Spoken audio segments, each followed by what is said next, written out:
We're here in the Fallen Forward Studios once again with Tim Branstetters.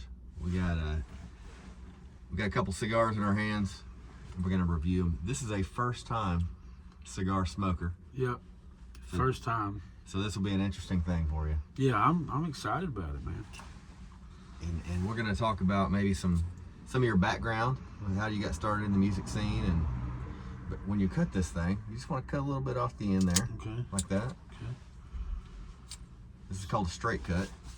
You're doing just straight off the end. Now, I've got a V cutter in here somewhere too, but this will be a good one for you. Got a little too much, didn't I? That's probably fine. Okay. That'll be a good draw through it. And then you take a test draw, make sure you got good flow through there. And then what you do, you take that one, Okay. take that lighter. I got two of them. What you do is you want to warm the end of it up a little bit. Okay. Till it's I always do it till I see a little orange in every bit of the end, and kind of heat it up. And then when you get it to about where you think it's all kind of lit up on the end,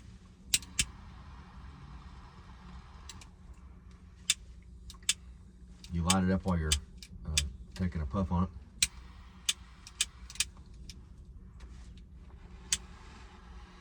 And then when I think it's about right,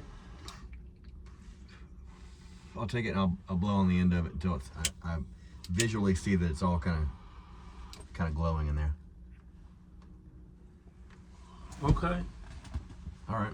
We'll probably let our windows up a little bit. It's getting a little smoky in here. Well, that's fine.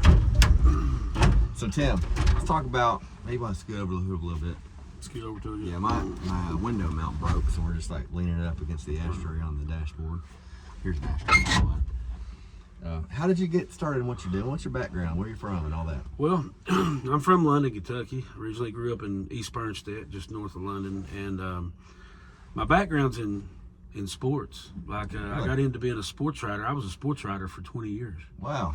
And so yeah, I was a sports writer, worked at several different newspapers, and kind of ran its course the newspaper sports life did. You know, as I got older, started getting a little more into music, and I started doing some open mics with some friends of mine and just getting more into the music scene. I think maybe going through a divorce and becoming single and being in your older life, you know, with your kids are grown, music became a lot more of a love for mine because I started writing songs because I was a sports writer. Okay. And then when I was going through all these emotions, I wanted to start writing songs. Yeah. So then when I started writing songs, I got way more into music and wanted to get out into the music scene. Yep. And I can relate to that. yeah, Music's really good for that kind of, it's an outlet. It's very therapeutic. it is definitely. And I met a young couple that at an open mic that I thought had a lot of talent, and I was like, you know, I've never done music management or anything like that, but I mean, I think my experience of just dealing with people, you know, and being around public relations. I worked in public relations at University of the Cumberlands, and I was like, I can help you. You know, you're really talented. I need to help you. You know, that you run into people sometimes who have a lot of talent but don't have a lot of help. Yeah. And so I helped them. Head Over Heels is the name of the group. It's a duo. And in the first 8 months, I booked them almost 60 shows. Yeah. And then people started noticing, like, you're getting these kids all these shows. I'm trying to get shows. Mm-hmm. You know, and I was like, well. So with all that said, it's grown now to where I have a big team full of artists that I work with, you know. And just to name a few real quick, Jonathan Pennington, Moonlight Mile. You just did a show with Jonathan. Just did a show. Travis Napier. You probably know Travis. Travis and I go back. Travis Napier, yeah. I mean, he's a great one. Brock Burton, new young 21-year-old kid. He's amazing. Justin Ratcliffe, I just added to the team. Got so many good ones, man. Hannah Wheeler. I gotta name them all now. I gotta name them all now, or they'll get mad at me. Man. They'll get mad at me. So here we go. Austin Fox.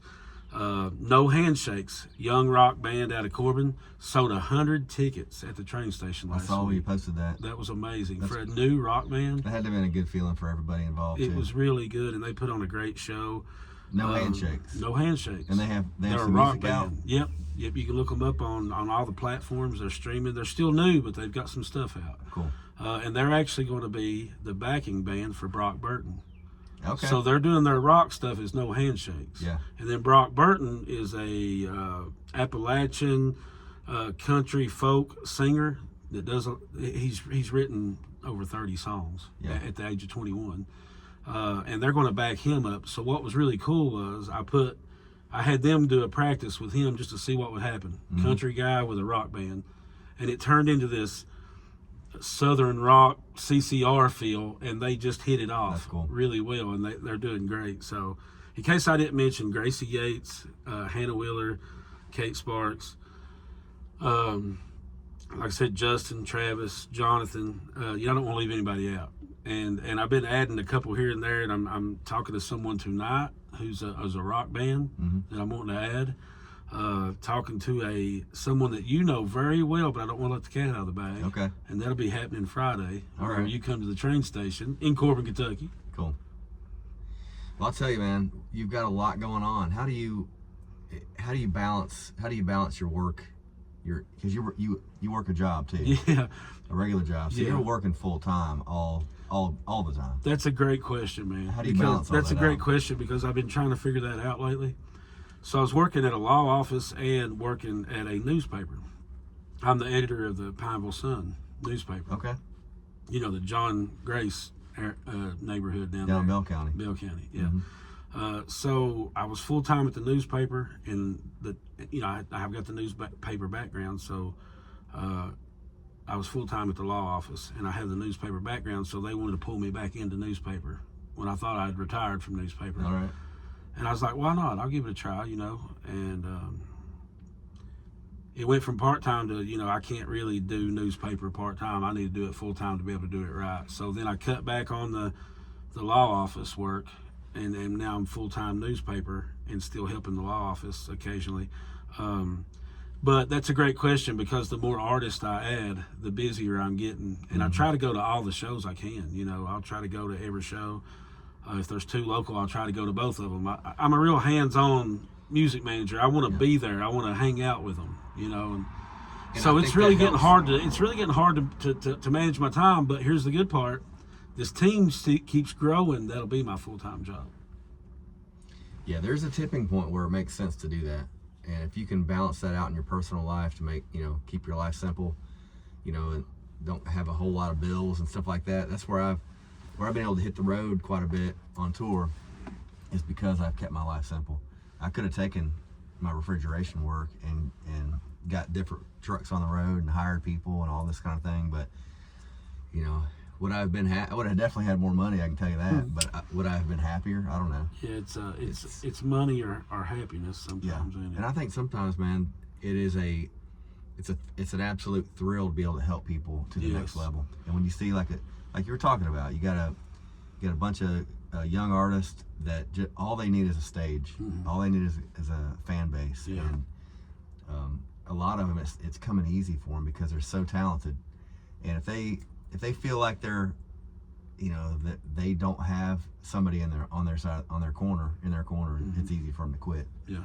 But no, you're exactly right, man. And people say it all the time, it's not about the money, it's about helping people, but I really feel that way. That's what makes me sleep at night, is to being able to help these young artists.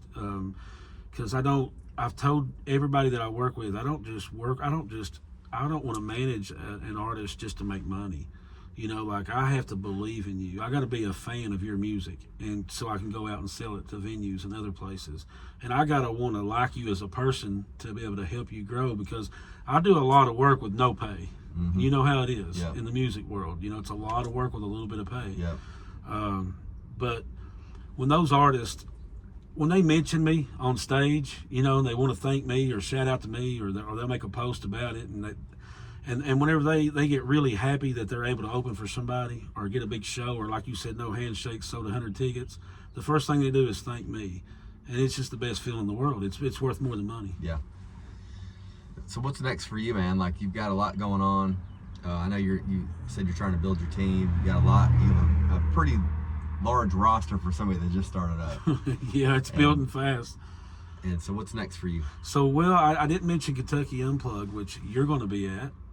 this Friday at the train station. The train station in Corbin. So I met Michelle at the train station. My group played there once, and we became friends. And I had made a post on Facebook. I want to start a listening room. I was like, would anybody in this area be interested in a listening room? Who would come out?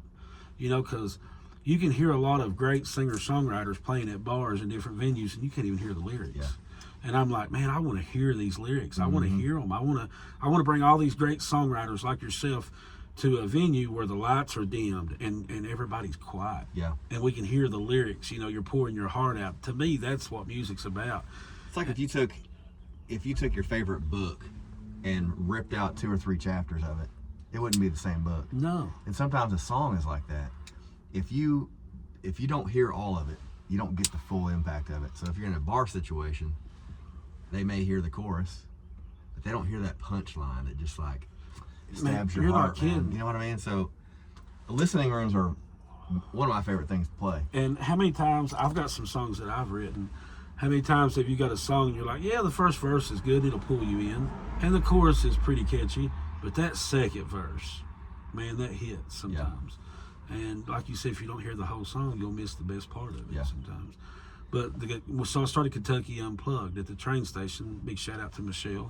Thank her and Tom for allowing me to do it there. It looks like a very cool venue. I've never been there. It's really cool. I mean, when you get people coming in like yourself, and you get Cody Lee Meese, and you get Bill Taylor, and you get, you know, just all these artists, man, that have come through there. J.D. Graham came through and stopped in, you know, and that's somebody you want to hear every word. Yes. Of all his songs. That's somebody just like tears your heart out of your chest sometimes. Definitely, man. So I'm really proud. So what's for me next? I'm not real sure. I just know that I want to build this team. The reason I want to build this team is because, you know, how many times have you had to turn down a gig because you were already booked? You know, and I'm like, if one of my artists has to turn down a gig, it goes to somebody on my team. It don't just go in the air to anybody. So that's why we help each other, you know. And then when you need an opener, boom, somebody on your team. You know, it's just, it works out great. You get your foot in the door, you get your whole team's foot in the door. Yeah. And it's all about being professional and showing up and delivering when you get there, you know, because everybody on the team, they represent the team, you know. So if we come in and do bad, it looks bad on the whole team. But I just really want to build that. I want to build that team, and I just want to promote the best I can singer-songwriters from the state of Kentucky. It's really important to me. Well, you got a good roster. There's several people on there that I haven't heard yet, but I want to check them out. Definitely. Travis Napier's one of my, like, I love his stuff, and his story is incredible too. You remind me of Travis. You guys have got that same feel, that vibe. Yeah, he's an incredible songwriter. We've done some shows together, but yeah, Did you hear about his album coming out? I haven't. He's got an album coming out, Clandestites. I can't say the word right. Clandestine? Yeah, Clandestine. Okay. That's the name of his album. And I'll just say this really quick, but this album was written in prison. So during his time in prison with his guitar player Josh, they wrote this album together. And they've told this story already, so it's okay for me to throw it out there. But the album's getting ready to be released. This album was recorded in prison through a hard drive that they had snuck into prison. That is cool. And recorded it in there. And, you know, they're labeling it as the most outlaw album ever recorded. And I would be willing to bet it has to be. I can't wait to hear it. I know he's got some great stuff, man. You know, J.D. Graham was like that too. He had spent some time in prison. I think it really helped his, you know, when you have that time, and that's all you got. And you got that time, you're spending. I'm sure it kicks up some memories and makes for some great songs. Travis has got that one, Last House in the Holler. Oh, man. That's just a badass song. That hits, don't it? Yeah. That song hits. Everybody else showed that song to her like, okay. Yeah. All right, that's some outlaw. Now, out of all my team, everybody on my roster, the most outlaw guy I've got is Travis Napier. He doesn't get much more outlaw than Travis. And when I say kind of wailing voice, he does have that wailing voice. And Travis is the coolest, most laid-back guy you'll ever meet, and he's as nice as they come. But he has that vibe about him that this dude just he goes by the beat of his own drum. Yeah. And it sounds like you do too. You kind of do what you want to do in your life, and if you see something that interests you, you go for it. And I applaud you for that, man. It's not an easy thing to do, to have a secure job and then to try to get into something that's not as secure, but it's something that you're passionate about, and it shows. I appreciate that, man.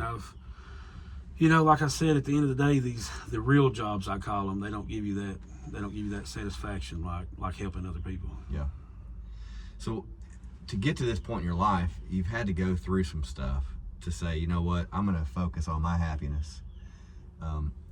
I've gotten to that point too in my life, and it's generally dotted with situations that I may not want to talk about, but the premise of this show is it's called Falling Forward. So it's kind of when we're at our lowest moment, we learn the most about ourselves and what we want out of life. And so what are some things that you have experienced in your life, and you don't have to talk about details or anything like that, but maybe some like truth nuggets or something that you learned that you could pass along to maybe like an up and coming artist or somebody that's really trying to get into the music scene and not knowing what to do? That's a great question, man. For some reason, it makes me think of my dad. My dad, he loves music. He's never really been into the music scene or worked in it, but he loves music. But my dad's always told me something. He said, don't ever get too high and don't ever get too low. I probably should write a song about that. That's sometime. Really good. That's a good one. But he's always like, Tim, no matter how bad it is, man, it can be worse. And when it's really good, just understand that it's not going to always be good. It's always, I feel like that's kept me centered a lot of times. When things are real good, I'm like, don't get cocky, don't expect this to be this good all the time. And when things are bad, I'm like, just ride it out, and I think I would say that to a lot of the young artists out there. Don't get down. J.D. Graham's got a song, Empty Seats, and he talks about he was doing a show and pouring his heart out to a bunch of empty seats, and he's like, maybe one day, I'll be able to fill these empty seats. So if you're out there and you're a singer, songwriter, and you have a show and nobody shows up, don't stop. That's not, it doesn't define you. No, it definitely does not. That's really good. That's very valuable information and advice, because there's not one artist that I know that hasn't experienced that. And it's that drive home where you're like, what am I doing? Like, why am I doing this? Like, it's a waste of time, and that's what you feel. But then you have a show down the road where everybody's packed out and they're quiet and they're listening, and it's just experience you get along the way. But like you said, man, like, don't get too high, don't get too low. I like that. It's it's really one thing that I've learned to do, man, and kind of along those same lines, is when I'm having a really good experience, I kind of just do a snapshot in my mind of that moment. Oh, I like that. And that's just, I like that. Boom, this is why I'm doing it. It's because, this person came up and they told me, and this song that you wrote helped me get through this situation in my life. Or you have a little kid that's dancing in front of the stage and they're just like enjoying it. Those are the little moments that like just stand out. It's not always going to be arena shows. It's not always going to be, just rock and roll all the time. There's most of it, I want to say 90% of it, maybe 90+% is driving, scratching your head, wondering like, am I going to make this work? Is this off or not? Like all those things.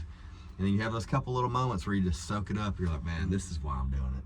I would like to say this though too, because I feel like we're saying the positive things here and to stay positive. But I've noticed this by working with different artists too, is don't expect it to come to you because you worked hard on a song, or you got booked at a cool place. You gotta work it, man. Like, you gotta work it. And when I say that is, I mean, if you're not writing almost every day, then you're wasting time. I mean, write as many songs as you can. I mean, you write a lot of songs. I mean, I think you could back me up on this. You can't write 3 songs in a year and 2 of them be great, or 3 of them be great. You got to write a song every week. Write one a week, because something I've learned, I've seen artists that'll write a song and not really care much about it, and then they'll write one like, this is the one that everybody's going to love. They end up loving the other song, and you're like, wait, why did that? Oh, because it connected with more people instead of just you. Yeah. So I want to tell artists out there, write every day, be writing, and working on your craft. Yeah. Become a better guitar player, become a better vocalist, just continue to work on it. And something I think is very important, because I feel like I'm trying to bridge the gap between artists and venues, because where I book at the train station, I've learned both sides of it. Now, the venue wants this, the artist wants this, and they're blaming each other because nobody showed up. Well, you didn't promote it. Well, you didn't promote it either. It's a give and take thing. You got to work together. So with these artists out there, when you get a show booked, don't be like, oh, I'm going to make $300. It don't matter. It don't matter how many people show up. Work every day. Make a post. Do a live video. Let everybody know you're playing. When you get there, do a post that you're there. When you get done, do a post that you just got done. Put it all in everybody's face every day. Yeah. Because when you grow that audience, they'll start showing up. And then when you know how it works, when they start showing up, it's easier to get booked. Yeah. And there's been a couple times I've been out doing something, and I'll be looking at my phone like we all do all day, and something will pop up and be like, oh, somebody's playing a show across here. I'm gonna go. I didn't plan on going to the show tonight, but I'm gonna go because it's right here. Yes. And yeah, it's important to do that. It can really be mind numbing to have to do that all the time. Yeah. But it is part of it. Yeah. It is part of it. Promotion is huge. Now, I've heard like we all have songs that kind of slip through the cracks a little bit. But some of it is because we haven't managed the song, and I'm guilty of that 100%, man. Like I've had a couple songs that have like done halfway decent, and some that I feel more passionate about. Yeah. I'm like, man, I really put myself into this song that hardly gets any streams at all. I mean, I can ask your opinion on this. What have you found out about this? You know how an artist, when they do get a song that a lot of people like and they get it requested a lot, and then the artist always get tired of playing it? I'm not an artist that goes there and gets paid to play. I like to play for fun, but I like to manage artists. My question to you is, my opinion is, keep playing the song, wear it out. Every time they want to hear it, play it. Don't ever complain about playing one of your songs. And it happens a lot with the artists that get real big. Oh man, I don't want to play that one no more. Everybody wants to play. It's your song, play it. Yeah. My My opinion on that is, I think there's a time and a place for it. So let's say that you've got 4 albums out, and you're trying to promote that last album, and you're doing a show, and you got some of those songs. If you have people like begging you to play all the songs off your first album, it's like, I know you love that song, but we're trying to focus on this now because I'm in this part of my life. I get it. So, but yes, I mean, I think as an artist, pulling out some of those audience pleasers, the ones that that they're going to want to hear on every show is great, a good idea. And isn't that a dream though, to get to that point where people are like asking you to sing your songs? Yeah. That's the point where that's where you want to be. Yeah, that's where everybody wants to be. When you get a song requested that's yours, you're like, that's to me, like I was saying earlier, when I get to help people, that's more than money. I say, as an artist, when somebody requests your song, that's better than tipping you. It's like, man, they like my song. It is, man. I've been lucky to experience that, and it definitely are those moments that I take a snapshot. I'm like, shit, this is kind of a rarity. Man, I know this is about me, but I gotta ask you while we're on here, man, how cool was England? England's fun. There's a whole new fan base out there that's ready for our kind of music, and we got to talk more about that. That's something I'm bringing. I'm excited about that. Yeah, that's something I'm working on right now, and more information to come for sure on that. But yeah, we're working on a bunch of stuff. We've got Cody Lee Meese and Brendan Edwards going on the next tour. That's awesome. This is all going to be. They're going to love Cody over there. They are, and these are rooms that we know that are going to sell out. Wow. Like the ones that we sold out last time, we're bringing artists back to. You've done the groundwork. We're doing all that.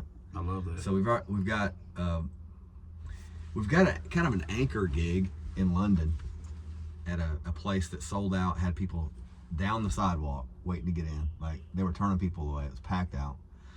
But it's a country bar in London. It's brand new.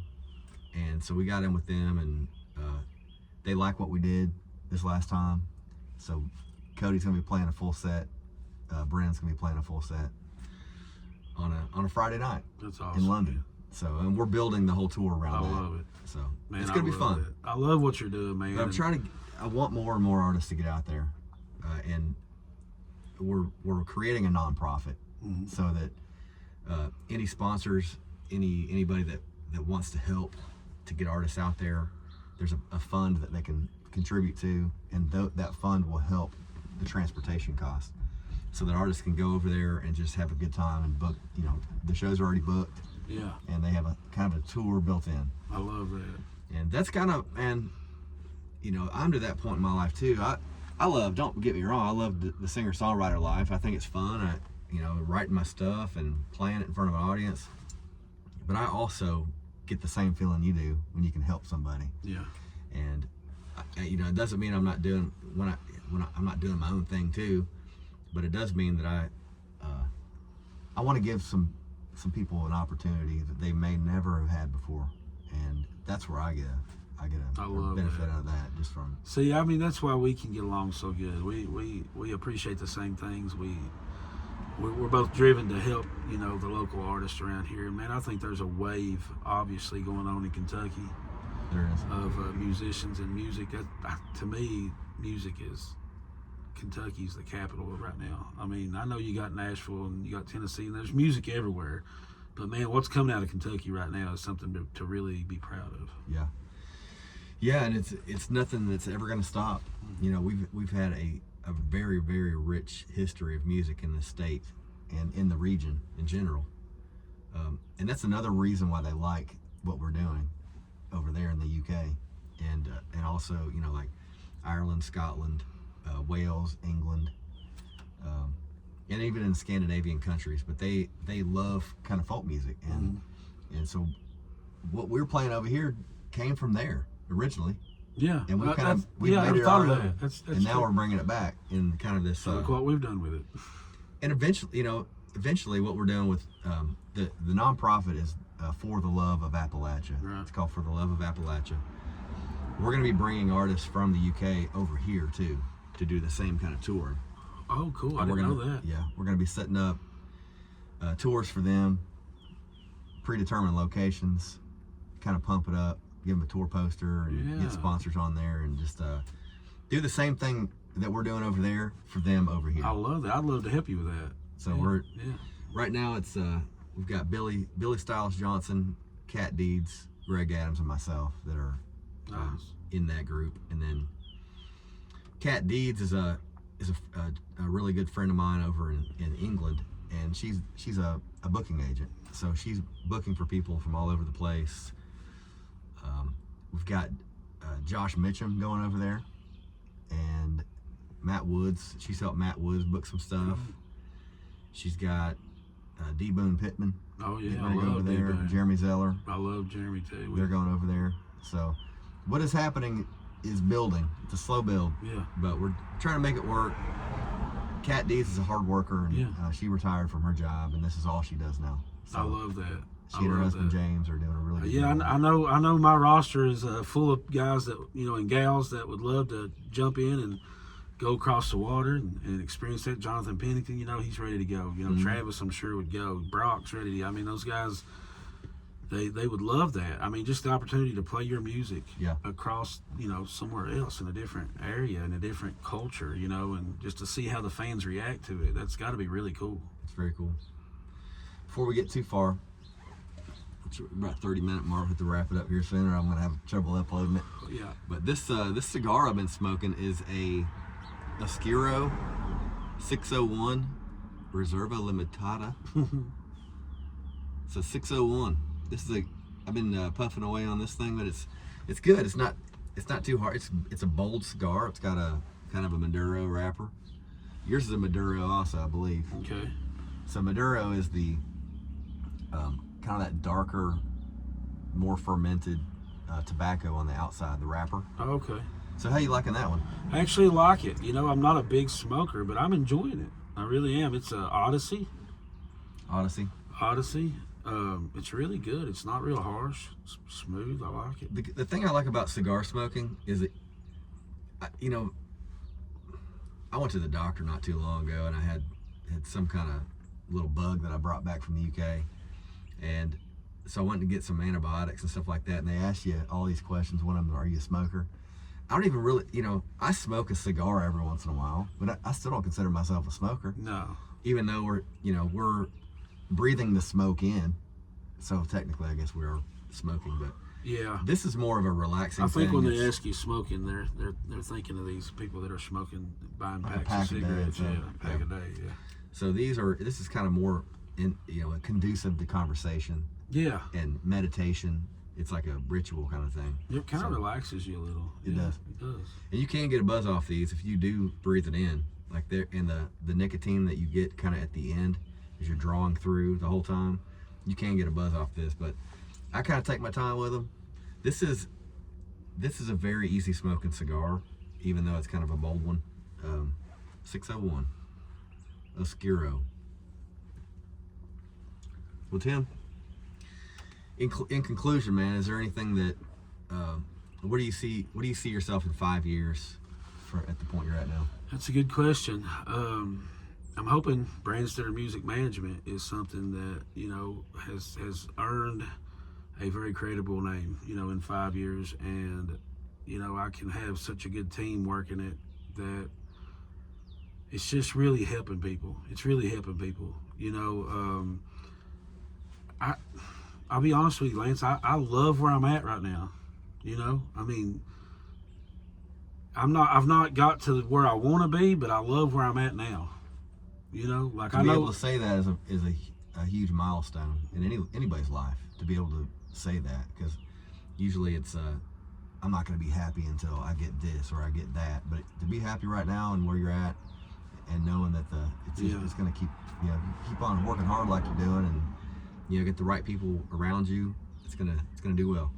Yeah, I appreciate that, man. I appreciate you having me on. This is really cool. I watched several episodes, and I was like, man, Lance is a cool dude. He's one of those guys that I want my circle, you know.